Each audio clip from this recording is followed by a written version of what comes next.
दोस्तों, अनिरुद्ध आचार्य जी की भागवत कथा में माता पिता की उपस्थिति एक अलौकिक और भावपूर्ण क्षण।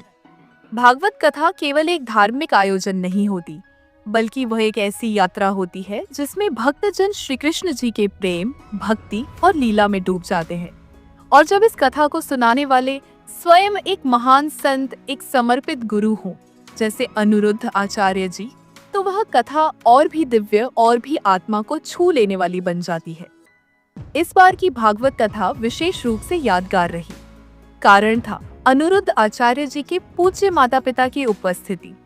यह वह क्षण था जब मंच पर केवल श्री कृष्ण कथा नहीं हो रही थी, बल्कि गुरु जी के जीवन के उस हिस्से की झलक मिली जो आमतौर पर हमारे सामने नहीं आती। बहुत सारे श्रोताओं और भक्तों के मन में यह प्रश्न लंबे समय से था कि अनिरुद्ध आचार्य जी के पिताजी उनकी भागवत कथाओं में बहुत कम क्यों दिखाई देते हैं। कुछ ने कमेंट्स में पूछा, कुछ ने सीधे गुरु जी से इस विषय में जिज्ञासा प्रकट की। इसका उत्तर स्वयं गुरु जी ने बहुत ही भावुकता और सच्चाई के साथ दिया। उन्होंने बताया कि उनके पिताजी किसी अन्य कारण से नहीं, बल्कि एकमात्र कारणवश उनकी कथा में नहीं आ पाते, और वह कारण है सेवा।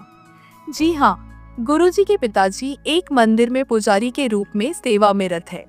वे वहां दिन रात श्री कृष्ण जी की पूजा, अर्चना, ध्यान और नाम में लीन रहते हैं। उनका मानना है कि श्री कृष्ण की सेवा ही उनकी सबसे बड़ी साधना है। इसलिए वे अपने कर्तव्यों को सर्वोपरि मानते हुए बहुत ही कम समय के लिए बाहर निकलते हैं। वे कथा में तभी आते हैं जब सेवा से थोड़ा समय निकाल पाते हैं।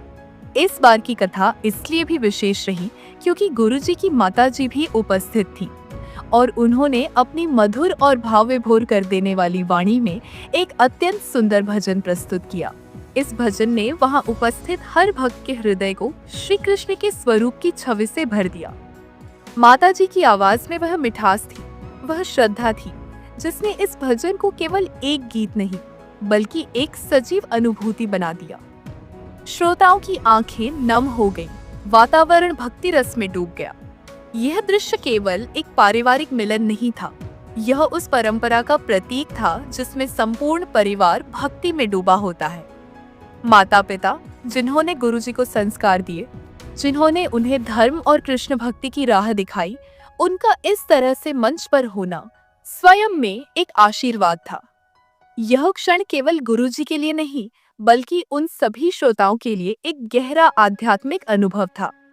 जो भी इस भावपूर्ण भजन को सुनना चाहते हैं, वे YouTube या किसी अन्य सोशल मीडिया प्लेटफॉर्म पर जाकर अनिरुद्ध आचार्य जी की माताजी द्वारा गाया श्री कृष्ण भजन या चंद्रकरण सा श्याम सलोना भजन सर्च करें।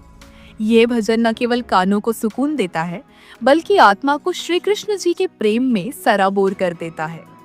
ऐसी कथाएं, ऐसे दृश्य और ऐसे भजन हमारे जीवन को आध्यात्मिक ऊर्जा से भर देते हैं।